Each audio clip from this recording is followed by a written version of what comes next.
ឃើញភ្លាមហើយទុកចិត្តស្ទើរមិនបានសាច់សជាងសៀវភៅតែបើចង់ចែកជួយយកពើឲ្យបាន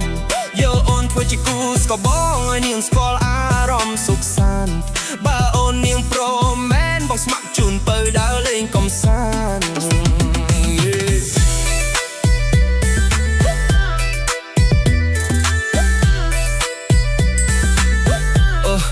ឆ្នាំនេះអូនពេញក្រមុំបងក៏កំពុង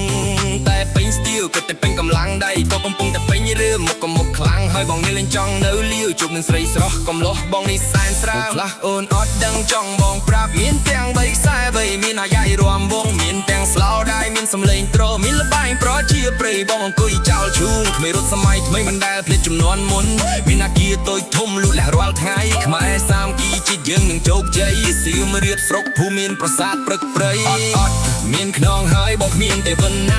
អត់មានខ្សែតែបងមានប្រាក់កណាំសូវធំបងត្រឹមជាថៅកែថានៅសល់ដីស្រែតែ2-300ហិកតាអត់មានខ្នងហើយបងគ្មានទេវណាអត់មានខ្សែតែបងមានប្រាក់កណាំមិនសូវធំបងត្រឹមជាថៅកែថានៅសល់ដីស្រែតែ2-300ហិកតារត់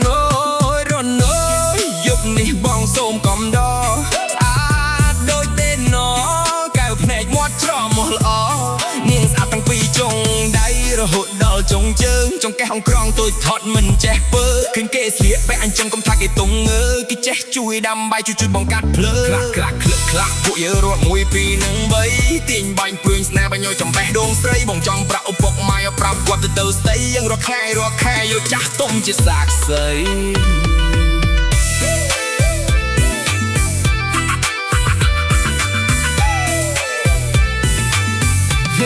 ញញឹមស្រស់ម្លេះពៅបើឃើញភ្លាមហើយទុកចិត្តស្ទើរមិនបានសាច់សាសជាងសៀវភៅតែបើចង់ចែកជួយយកពើឲ្យបាន